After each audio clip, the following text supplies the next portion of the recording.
This is the Your Sports Resource Podcast, where each week you'll learn actionable strategies that you can implement so the operations of your club support your coaching staff and the direction of your organization.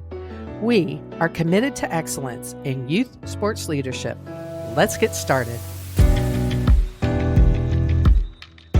Hello, everyone. My name is Renata Porter, and on today's episode of Your Sports Resource Podcast, we are going to talk about having an optimized structure, what it is, and how it can increase the efficiency and productivity of your club. Now, most clubs operate in a catch-as-catch-can mode, meaning staff are wearing multiple hats and really are taking on work just because they have some free time at that moment, not necessarily because they have the right skills. Often when work and tasks are handed out in a random or spur-of-the-moment way, you find that you have two or more people working in or on the same thing, but maybe just doing different pieces of that puzzle. Ultimately, this becomes an inefficient way of getting work done and usually creates miscommunication and confusion regarding roles and responsibilities. Once this starts to take place, it can be a real culture buster as engagement can start to wane and frustration will set in. As a textbook definition, organizational structure is the framework that defines a company's hierarchy and the relationships and responsibilities of its different employees. It's the basis for ensuring staff and every resource is used efficiently and effectively in order to achieve your vision. Now, in swimming, using the terminology of hierarchy really sets people off. They don't want to become corporate. But let's look at this logically. If we were to just look at the wet side of the house or the business, usually all of the coaches report into the head coach. And that's fine if the club is under maybe 100, at a stretch, 150 swimmers. But once you get bigger than that, there is no way a head coach can effectively lead, and I mean truly lead, a staff of 15 or more coaches. Now, the membership numbers, which translates into the number of coaches you have, isn't the only factor. If you are spread out all over town and in 5 different pools, it may help you to have built-in reporting structure based on location. This still has to suit your club specifically. But if I go back to why you need to build in layers or hierarchy into your swim club, it comes down to actual leadership, not just that you are the leader, but truly leading your staff. So what do I mean by that? I mean, how are you providing actual feedback to all of your coaches? How are you getting feedback from your coaches? How are you communicating in general? How are you helping them improve, upskill, and providing professional development? Whether old school coaches want to admit it or not, we're in an age where it's not good enough for the staff to have no engagement with their boss. They want to feel valued and provide value.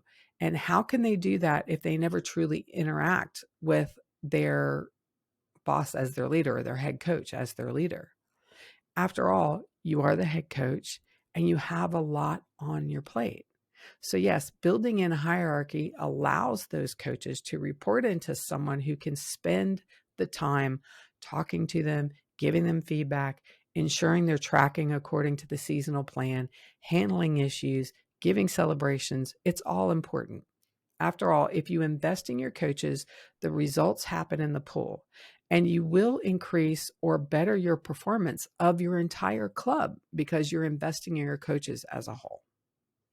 Now, one last bit about designing your org structure, and that is, that it's important to sit and think logically about what the structure should be for your club.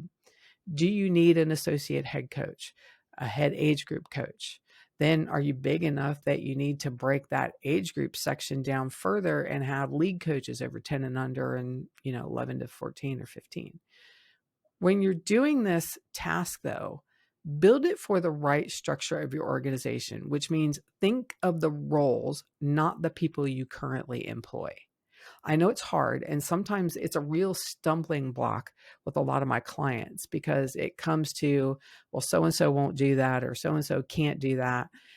They have to work certain hours because they have family and whatever. Now, this is a business, so you have to think about what is in the best interest and the best structure for the organization. After you have your structure, then you can decide if you need to upskill someone or adjust responsibilities, but do the structure first. Okay, once you have your structure, you need to look at your roles and responsibilities. This is a twofold activity. First, you need to build out what you feel the responsibilities should be for each role. And then, second, you need to do an investigation of your people. Okay. But first, when you're building out your responsibilities, I want you to not look at your people. I want you to build how you feel this new role or this new built-in role that you're going to add. How should those responsibilities be? And then you can train later. Okay. The reason for doing the roles and responsibilities exercise is I mean, it's massive. Let me just give you 4 examples. Okay. So first, you'll have increased efficiency. When everyone knows their role and responsibilities, things are clear. They know who to communicate to and with. They know who makes decisions, and it removes ambiguity that is rife in our swim club operations. 2, better accountability. With clear roles and responsibilities, it's easier for people to own their work and live up to those expectations. It's also easier to celebrate those successes or hold them accountable if they aren't living up to those responsibilities. 3, improved staff morale. When people know what is expected of them and how their work fits into the overall picture, well, they take ownership and they are motivated and engaged. And lastly, 4, enhanced productivity.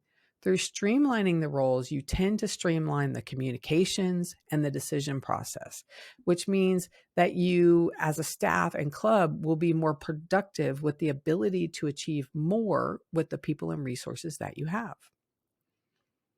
Once you have written the roles as you feel they should stand, next you must interview your staff and ensure that you understand and take note of everything they do, because work is handed out in a hodgepodge way. Often when I'm interviewing staff, the head coach's descriptions of what people do and the staff member's description of what they do not match up. Same goes for the dry side, not just the coaches. Often it's oh yeah, and I also do this. Oh my gosh, and I forgot I also do this. When you interview everyone, then you can start to see where the efficiencies can be made. For example, do you have 3 people working on social media? Is that efficient? If not, then adjust those responsibilities and leave that with 1 or possibly 2 people. When I work with clubs and they start to see the inefficiency in black and white, they get, kind of embarrassed and apologetic, which is understandable how you got there. But moving forward, it's time to align those responsibilities. And sometimes that might mean moving them around to free up time for the right person. Now that you have gathered the information, it's time to streamline it and put it into a documented role description. Again, streamlining means making it efficient and ensuring that you have people with the right skills for the work. Remember, you're building the organizational plan for your club to reach its vision. So if people don't match up, the questions need to be, can you upskill them or train them or go send them off for professional development? If not, it might come down to your needing new people. And please don't be afraid of that. Even in today's market, you are working towards the best outcome for the club, not the best outcome for Patty because she will quit or raise a stink if I ask her to do social media. Okay. Once you've completed your roles and responsibilities, meaning they are documented, deliver them to staff. Be prepared to answer questions and address concerns. Head coaches usually get really nervous about this part, but more often than not, the staff are completely on board. They are happy to finally have a job description and want to dispense with the miscommunication and know that they will finally get some guidance and attention so they can feel valued and provide value. You notice that I'm repeating that over and over again. All right, just a quick break to talk about some services that we offer. Optimizing your organizational design can be a really overwhelming task. I understand that, especially as you're busy coaches. This is one of our packages that we offer at Your Sports Resource. Let us help you create the right structure for your club. Go to the website and schedule a free call, or you can write us at info@yoursportsresource.com.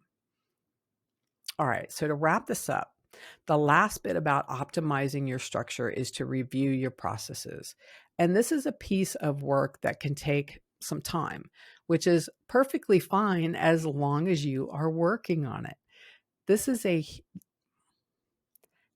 huge in the aspect of continuous improvement. As I've stated, you will find inefficiencies or efficiencies through the structure and the roles and responsibilities piece. But don't stop there. Keep reviewing your processes and striving for optimal efficiency. When we pay attention, we usually find there are better or more simple ways of doing things instead of just doing them the way we've always done them.